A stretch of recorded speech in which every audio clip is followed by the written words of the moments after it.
Good evening students. फिर आज हम पढ़ेंगे प्रोजेक्ट के बारे में, योजना के बारे में। क्वेश्चन क्या है कि योजना विधि प्रोजेक्ट विधि से आप क्या समझते हैं। योजना विधि के आधारभूत सिद्धांतों और सोपानों का वर्णन कीजिए। आपको ये पढ़ना है, ठीक है। तो देखते क्या कहते हैं इसके अंदर। कह रहे मुदलियार कमीशन ने कहा था और ठीक कहा था कि सर्वोत्तम पाठ्यक्रम भी मृत तुल्य है यदि उसमें उचित शिक्षण पद्धति या शिक्षकों की व्यवस्था नहीं हो। मतलब आप कितना भी अच्छा करिकुलम क्यों ना बना लें, पाठ्यक्रम क्यों ना बना लें, अगर टीचिंग मेथड अच्छा नहीं है, टीचर्स अच्छे नहीं है, तो वो किसी काम का नहीं है। कह रहे आज के बालक ने इस परमाणु युग में प्रौढ़ मतलब उत्कृष्ट बनना है, इसलिए इनको ऐसी विधियों को अपनाना होगा जो उन्हें भविष्यकाल की नई चेतावनियों का मुकाबला करने में सक्षम बनाए। आज के विद्यार्थियों को आधुनिक समाज के वैज्ञानिक और तकनीकी प्रगति के साथ पग से पग मतलब साथ साथ चलना होगा। इस उद्देश्य को पूरा करने के लिए सबसे पहले तो उपयुक्त सामग्री का चुनाव करना है और फिर ये देखना है कि इसका अधिगम और अधिगम ठीक प्रकार से हो रहा है और विद्यार्थियों को उपयुक्त अनुभव प्राप्त हो रहे हैं। इसके लिए उपयुक्त विधियों का चुनाव करना बहुत जरूरी होता है।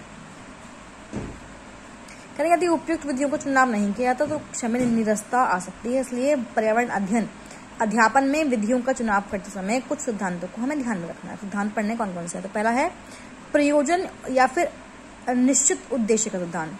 कि किलपैट्रिक ने इस बात को साफ साफ कहा है कि बच्चे सब प्रयोजन क्रियाओं में अधिक रुचि लेते हैं और उन्होंने इस विधि में ऐसे प्रोजेक्ट को चुनने का बल दिया है जिनको पूरा करने में बच्चों का कोई प्रयोजन सिद्ध होता हो अथवा किसी उद्देश्य की प्राप्ति होती है। उद्देश्यपूर्ण क्रियाओं की ओर बच्चे स्वाभाविक रूप से आकृष्ट होते हैं और उन्हें वे बड़ी रुचि और लगन से करते हैं। अगला है क्रियाशीलता का सिद्धांत। कि मनोवैज्ञानिकों ने हमें इस सत्य से अवगत कराया है कि करके सीखने और स्व अनुभव से सीखना ही सबसे अधिक प्रभावशील और स्थायी सीखना होता है। कर्मेंद्रियों ज्ञान प्राप्त करने की आधार होती हैं और ज्ञानेंद्रियों द्वारा शिक्षा की प्रक्रियाएं बच्चों को जितनी अधिक कर्मेंद्रियां, ज्ञानेंद्रियां और बुद्धि क्रियाशील होती है, शिक्षण का उतना ही अधिक प्रभाव होता है जितनी वो एक्टिव रहेंगी। इसलिए किलपैट्रिक ने प्रोजेक्ट प्रणाली को करके सीखने पर आधारित किया। इस विधि में बच्चे किसी प्रोजेक्ट को पूरा करने के लिए स्वयं विचार करते हैं, अध्यापक इस कार्य में उनकी हेल्प करते हैं। दूसरा है उपयोगिता का सिद्धांत। कि व्यवहारिकतावाद किसी आध्यात्मिक सत्ता में विश्वास नहीं करते। कह रहे हैं वे तो इस वास्तविक जीवन के बारे में विचार करते हैं कि वे भौतिक हो अतः वे किसी भी क्रिया को करने की अनुमति नहीं देते इसका इस भौतिक संसार की वास्तविकता से संबंध न। प्रोजेक्ट प्रणाली में बच्चों के जीवन से संबंध प्रोजेक्ट चुने जाते हैं और उनको पूरा करते समय ऐसा लगता है कि बच्चे अपने वास्तविक जीवन की क्रियाएं ही कर रहे हैं। मनोवैज्ञानिकों ने इसे जीवन से संबंध जोड़ने का सिद्धांत कहा है। उसके बाद सह संबंध सिद्धांत। किलपैट्रिक इस मनोवैज्ञानिक सत्य को भी स्वीकार करते हैं कि ज्ञान अपने आप में कंप्लीट होता है अतः वह समस्त विषयों के ज्ञान और क्रियाओं के प्रशिक्षण को एक इकाई के रूप में देने का विधान करते हैं। प्रोजेक्ट प्रणाली में किसी एक प्रोजेक्ट को पूरा करने में बहुत सारे विषयों के ज्ञान को एक दूसरे से संबंधित करके दिया जाता है और क्योंकि इस प्रणाली में छात्र करके सीखते हैं इसलिए क्रियाओं में प्रशिक्षण भी साथ साथ मतलब बच्चों को सिखाना भी सतत चलता रहता है। नेक्स्ट है स्वतंत्रता का सिद्धांत। कि बच्चे स्वभाव से स्वतंत्र रहना चाहते हैं, उनकी स्वतंत्रता में किसी प्रकार की बाधा उनके व्यक्तित्व के विकास में रोक लगाती है। इसलिए सभी आधुनिक शिक्षा शास्त्री बच्चों को अपना विकास अपने तरीके से करने की स्वतंत्रता के पक्ष में है। प्रोजेक्ट प्रणाली में बच्चों को अपनी रुचि, रुझान, योग्यता और आवश्यकताओं की पूर्ति के लिए प्रोजेक्ट को छांटने की भी स्वतंत्रता रहती है और उन्हें पूरा करने की भी स्वतंत्रता रहती है। उसके बाद सामाजिक विकास का सिद्धांत। कि किलपैट्रिक इस सत्य को भी विकास स्वीकार करते हैं कि बच्चे का किसी प्रकार का विकास उनके उचित सामाजिक पर्यावरण में ही संभव होता है और सामाजिक पर्यावरण को उचित बनाने के लिए प्रत्येक विद्यार्थी में ही सामाजिक गुणों का विकास करना जरूरी है। कोई भी राष्ट्र तब तक उन्नति नहीं कर सकता जब तक उसके नागरिकों में सामाजिक भावना का विकास न हो। इसलिए इस योजना में सामूहिक क्रियाओं को महत्व दिया जाता है। बच्चे मिलजुल कर सहयोग के साथ एक प्रोजेक्ट को पूरा करते हैं और सामाजिक भावना के आधार प्रेम, सहानुभूति और सहयोग का पाठ पढ़ते हैं। अब कुछ परिभाषा यहाँ पे दी गई हैं योजना विधि की, ठीक है। तो पहले है W.H. किलपैट्रिक। उन्होंने कहा कि योजना वह सहृदय उद्देश्यपूर्ण कार्य होता है जो पूर्ण संलग्नता के साथ सामाजिक वातावरण में किया जाता है। इन्होंने 1919 में ये परिभाषित की थी। 1921 ईस्वी में योजना का अर्थ स्पष्ट करके उन्होंने कहा कि योजना स्वदेशी मतलब उद्देश्य के साथ अनुभव की कोई इकाई स्वदेशी क्रिया का कोई उदाहरण है जहाँ पर आधिपत्य रखने वाला प्रयोजन एक अंतर्निहित प्रकृति के रूप में है, कार्य के उद्देश्य को निर्धारित करता है, उसकी क्रिया को निर्देशन करता है और उसको आंतरिक प्रेरणा देता है। ये कहा किलपैट्रिक ने। अब जे स्टीवलसन के अनुसार योजना एक समस्यात्मक कार्य है जिसे प्राकृतिक स्थितियों में पूरा किया जाता है। नेक्स्ट है बालार्ड के अनुसार कि योजना वास्तविक जीवन का ही एक भाग है जिसे स्कूल में लाया जाता है। अब कुछ विशेषताएं हैं इन परिभाषाओं के अनुसार कि योजना में उद्देश्य क्रिया निहित रहती है। अच्छी योजना केवल मात्र कक्षा अध्यापन ही नहीं है, इसे सामाजिक वातावरण में संपादित किया जाता है और वास्तविक परिवेश में यह पूर्ण होती है। उत्तम योजना वास्तविक जीवन की परिस्थितियों से संबंधित है, इसमें उन समस्याओं का समावेश नहीं होता जो चारों ओर जीवन से संबंधित ना हो।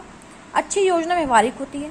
जब योजनाओं को चुनाव किया जाए उन्हें महत्वशाली और शैक्षिक गुणों वाला होना चाहिए। योजना छात्रों की योग्यताओं और क्षमताओं के अनुरूप होनी चाहिए। उनके आधार भी सूचना उनके पूर्व अनुभव के अनुसार हो। योजना ऐसी हो जिससे संबंधित सामग्री विद्यालय और उसके आसपास उपलब्ध हो। इसके अंतर्गत किया कार्य अपने आप में ही पूर्ण होता है। अब योजनाओं का वर्गीकरण दो आधार पर किया गया है। पहला है व्यक्तिगत बनाम सामूहिक और दूसरा है सरल बनाम बहुमुखी। तो अगर पहले की बात करें तो इसमें दो प्रकार की चीजें आती हैं, व्यक्तिगत और सामूहिक। व्यक्तिगत योजना में प्रत्येक छात्र अपना काम करते हैं और सामूहिक में सब लोग मिलकर काम करते हैं। सरल और बहुमुखी में क्या डिफरेंस है कि सरल प्रोजेक्ट वो होते हैं जिनको करने में एक ही काम होता है, जैसे पुस्तक खरीदना आदि। बहुमुखी में प्रोजेक्ट वो होते हैं जिसमें एक से अधिक काम होते हैं, मकान बनाना, पार्सल करना, ये सब चीजें। अब अगर बात करें बहुमुखी प्रोजेक्ट जैसे आगरा का ताजमहल देखना, कह रहे इसमें जो है पहली चीज क्या है, वार्तालाप की शिक्षा। कि प्रारंभ में बच्चे प्रोजेक्ट को पूरा करने के लिए कार्यक्रम बनाते हैं, बातचीत करनी पड़ती है, उन्हें आपस में वार्तालाप करनी पड़ती है, तर्कसंगत ढंग से सोचना पड़ता है, निर्णय लेना पड़ता है। कार्यक्रम में कई भागों में बांटकर छात्र अपने अपने कार्यभार को पूरा कर सकते हैं, लेकिन होता सब एक दूसरे के सहयोग से, ये बच्चा अकेले कुछ नहीं करता। फिर उसके बाद है भाषा की शुरुआत में वार्तालाप की चर्चा हो चुकी है, भाषा शिक्षा का एक अंग होता है। इस प्रकार प्रोजेक्ट प्रणाली में का आरंभ ही भाषा शिक्षा से होता है। इसके अलावा ताजमहल के विषय में अनेक लेख और कविताओं को पढ़ाया जा सकता है। ताजमहल देखने के लिए रेलवे अधिकारियों से पत्र पत्रिकाएं करवाने, ताजमहल का निबंध लिखवाने और घूमते समय डायरी को भरवाने से भी शिक्षा की भाषा की शिक्षा दी जाती है। दूसरा है गणित, आने जाने का व्यय का हिसाब, खाने पीने और रहने में होने वाले खर्च का हिसाब रखना, लेखा जोखा रखना, तो गणित भी आता है। इतिहास, ताजमहल कब बना, क्यों बना, किसने बनवाया, कैसे बनवाया, इन सबके संस्कृति का ज्ञान बच्चे को होता है। भूगोल मतलब मानचित्र पर आगरा की स्थिति जानना, जलवायु, रहन सहन, खान पान, उद्योग, इनकी जानकारी रखना। कला, चित्रों के बारे में देखना, जो चित्र बने हुए हैं ताजमहल पर उनकी जानकारी लेना। और अन्य सचे मतलब कि इसी प्रकार अन्य विषयों की भी शिक्षा यहाँ पर हम दे सकते हैं। अब प्रोजेक्ट का वर्गीकरण किलपैट्रिक के अनुसार 4 भागों में था। पहला था सृजनात्मक के रचनात्मक, कि इसमें उन्होंने उन प्रोजेक्ट को रखा जिनमें विचार और योजनाओं को मूर्त रूप देना होता है, जैसे नाटक खेलना, ये सब। फिर है रसास्वादन या आनंद के प्रोजेक्ट जिसमें सौंदर्यात्मक अनुभूति होती है। समस्यात्मक प्रोजेक्ट में बच्चे कोई प्रॉब्लम सॉल्व करते हैं। अभ्यास या विशिष्ट सीखने के प्रोजेक्ट मतलब इसमें क्या होता है कि किसी निश्चित सीमा तक ज्ञान अथवा कौशल प्रदान करने के लिए ये उपयुक्त होता है। अगला है कि सोपान क्या है योजना पद्धति के। पहला है कि परिस्थिति उपस्थित करना या उद्देश्य निर्धारण करना। मतलब पहले आप ये तय करो कि आप किस बात का निर्धारण करना चाह रहे हैं। छात्रों की तुलना में अध्यापक की परिपक्वता अधिक होती है, इसलिए योजना निर्धारण अध्यापक नहीं करना होगा और छात्र की शैक्षणिक आवश्यकताओं को ध्यान में रखकर उसे ये काम करना चाहिए। और बहुत अच्छा होगा कि शिक्षक ऐसी परिस्थिति उत्पन्न कर जिन छात्रों को उचित योजना चुनने में हेल्प मिल जाए। मतलब आपको पहले सुनना है कि परिस्थिति हम कौन सी लेने वाले हैं। दूसरा है योजना का चुनाव, कि हमें योजना किस प्रकार से बनानी है। तो उस टाइम के लिए कुछ बातें हमें याद रखनी चाहिए कि पहला, योजना ऐसी हो जो विद्यार्थियों की किसी वास्तविक आवश्यकता की पूर्ति हो सके। शैक्षिक दृष्टिकोण से योजना सही हो। योजना के चुनाव में छात्रों का पूरा सहयोग हो। अध्यापक को छात्रों पर कोई योजना थोपना नहीं चाहिए। योजना का चुनाव करते वक्त अध्यापक को सुझाव दे सकता है, लेकिन योजना का अंतिम चुनाव बच्चों के हाथ में ही होना चाहिए। इसका लक्ष्य कक्षा के सामान्य हो, इसके साथ लक्ष्य सबको माननीय होना चाहिए। फिर आप करेंगे प्लानिंग।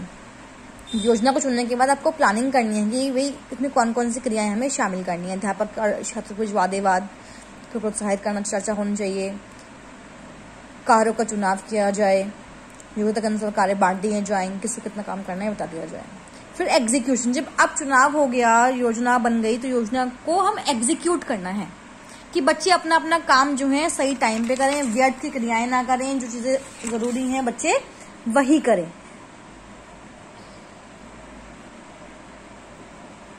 फिर है उसका मूल्यांकन कि अब जब सब कुछ हो गया, एग्जीक्यूशन भी हो गया, तो बच्चों ने क्या सीखा, क्या कितना सीखा, किस प्रकार से सीखा है, क्या विचार हैं बच्चों के, सफलता कहाँ मिली है, उन सब का मूल्यांकन, दोष कहाँ रह गया है, किस चीज में कमी है और कौन सी चीज जो है बच्चों को अच्छी समझ में आई है, इस सब का निर्धारण किया जाता है।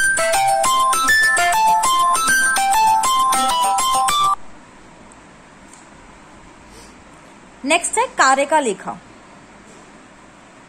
कि कार्य जो भी आपने किया है उसको लिखना बहुत जरूरी होता है। यदि ऐसा नहीं किया जाता तो जो प्रभाव योजना की अवधि में प्राप्त किए गए हैं दिमाग से मिट जाते हैं। इसलिए विद्यार्थियों के प्रयत्नों से जो उपलब्धि प्राप्त हुई है, जिन सामग्री का उन्होंने संग्रह किया है, जो नए नए तथ्य उन्होंने खोजे हैं, जो कठिनाई उन्होंने महसूस की है, उन सबको लिखना बहुत जरूरी है। सफलताएं विद्यार्थियों को संतोष और गौरव प्रदान करेंगी और असफलता उनको चेतावनी प्रदान करेगी भविष्य की योजनाओं के लिए उन्हें कैसे सतर्क रहना है। इस प्रकार भविष्य में योजना विधि में कार्य संपादन में उन्हें सुविधा मिलेगी। योजना का लेखा रखने के लिए सभी विद्यार्थियों के पास एक योजना पुस्तिका होनी चाहिए, जिसमें योजना संबंधित सभी क्रियाओं को वो लिख सकें। कब से योजना आरंभ की गई और कब तक उसे पूर्ण कर लिया गया, इस अवधि की सारी क्रियाएं इस योजना पुस्तिका में होनी चाहिए। योजना का चुनाव करना, चुनाव से पूर्व हुए सारे विवाद, अलग अलग समूह के कार्यों का बंटवारा, पुस्तकें और पत्रिकाएं जो पढ़ी गई हैं और क्रियान्वयन के दौरान महसूस की कठिनाइयों जिसमें रिकॉर्ड की जानी है, भावी निर्देशन और प्रयोग के लिए भी महत्वपूर्ण बातें इसमें लिखी जा सकती हैं। अब चेतावनियां क्या है कि परंपरागत विधियों की तुलना में योजना विधि से अध्ययन प्राय अधिक अच्छा समझा जाता है। यह विधि विद्यार्थियों में अपेक्षित व्यवहार को स्थापित करने में सहायक होती है। यदि इस विधि द्वारा किए गए अलग अलग प्रकार के क्रियाकलापों में से भी विद्यार्थियों के व्यवहार में कोई विशेष उपयुक्त परिवर्तन नहीं आया तो इस विधि को अपनाने की आवश्यकता नहीं होती।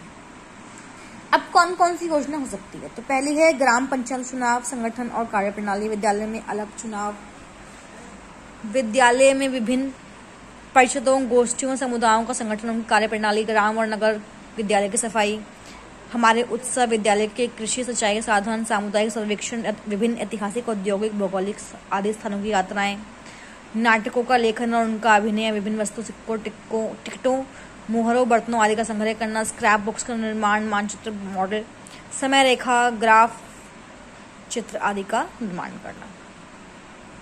उसके बाद है प्रोजेक्ट विधि के लाभ क्या हैं? तो मनोवैज्ञानिक आधार पर विकसित होती है प्रोजेक्ट विधि, बच्चों के मनोवैज्ञानिक आधार को विकसित करती है योजना विधि। अध्यापक का छात्रों पर हावी ना होना, कि इस विधि में अध्यापक जो है छात्रों पर हावी नहीं हो सकते हैं।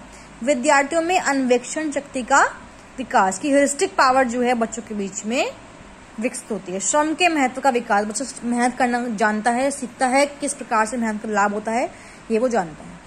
प्रजातांत्रिक भावना को बढ़ावा देना, डेमोक्रेटिक की जो फीलिंग है उसको बढ़ाना, हमारे देश के बारे में बच्चों को राष्ट्रव्यापी भावना को बढ़ाना, सामूहिक कार्य करने के लिए प्रोत्साहित करना। उत्तरदायित्व की भावना विकसित करना, कि बच्चे के अंदर उत्तरदायित्व, रिस्पॉन्सिबिलिटी लेने की भावना का विकास होता है। इकोनॉमी की वो मित व्यय नहीं होता है, बेकार के खर्चे नहीं करता है। वास्तविक और प्रयोगी ज्ञान, कि बच्चे को जो है प्रयोग करके ज्ञान मिलता है, मतलब जो ज्ञान उसने लिया है वो उसके अनुभव के आधार पर उसको मिला है। प्राप्त ज्ञान स्थायी है, मतलब जो भी बच्चे ने ज्ञान प्राप्त किया है वो स्थायी है, हमेशा के लिए है। उत्तम मूल्यांकन, ये बच्चा मूल्यांकन अच्छा करता है। सामाजिक समायोजन का प्रशिक्षण, पाठ्य सामग्री में सहसंबंध, यह विद्यार्थियों को समस्या समाधान में प्रशिक्षण प्रदान करता है। यह अध्यापक को विद्यार्थियों को समझने में हेल्प देता है। अवगुण भी है अब इसके, कि भाई अधिगम की जो गति है वो बहुत धीमी होती है, बच्चा धीरे धीरे सीखता है। कई बार शिक्षकों द्वारा गलत योजना का चयन भी हो सकता है। पाठ्यक्रम के पुनर्गठन किए बिना इस विधि को लागू करना खतरनाक है। समय और शक्ति का अपव्यय होता है, खर्चीली विधि है, ज्ञान अव्यवस्थित होता है इसके अंदर, अध्यापकों पर अधिक भार आ जाता है, अध्यापक के महत्व को कम समझना बच्चे शुरू कर देते हैं, इसके असंगत बातों को कभी कभी अधिक महत्व दिया जाता है, स्कूल कार्य अव्यवस्थित हो जाता है। और भी हैं, पाठ्यक्रम को पूरा करने में कठिनाई का टाइम जो है वो ज़्यादा परियोजना विधि में ही लग जाता है, समय विभाग चक्र का पालन करना यहाँ पे असंभव हो जाता है, विद्यार्थियों में गलत धारणाओं का विकास होता है, एक ही विषय के खंडों का ज्ञान भी असंतुलित हो जाता है और उच्च कक्षाओं के लिए योजना बनाना कठिन हो जाता है। तो ये था आपका योजना विधि या फिर प्रोजेक्ट वर्क। अगला जो क्वेश्चन है वो है परियोजना विधि के लक्षणों का वर्णन करें, प्राथमिक स्तर पर विद्यालय प्रबंधन और संगठन के शिक्षण में इसका उपयोग कैसे हो। ठीक है, फिर आज आप जो है ये जो प्रोजेक्ट मेथड है इसको आप ढंग से पढ़ लीजिए। इस क्वेश्चन को हम नेक्स्ट क्लास में करेंगे। जो भी डाउट रहता है वो आप मुझसे पूछ लेंगे। जितनी भी इस चैप्टर में चीज़ें हैं, क्वेश्चंस हैं, वो सब ऐसे ही मेथड्स पर बेस्ड हैं। इस चैप्टर के अंदर सिर्फ और सिर्फ मेथड्स पढ़ने हैं आपको और कुछ नहीं पढ़ना है। ठीक है, तो इसको आप अच्छे से पढ़ लें, देख लें, समझ लें।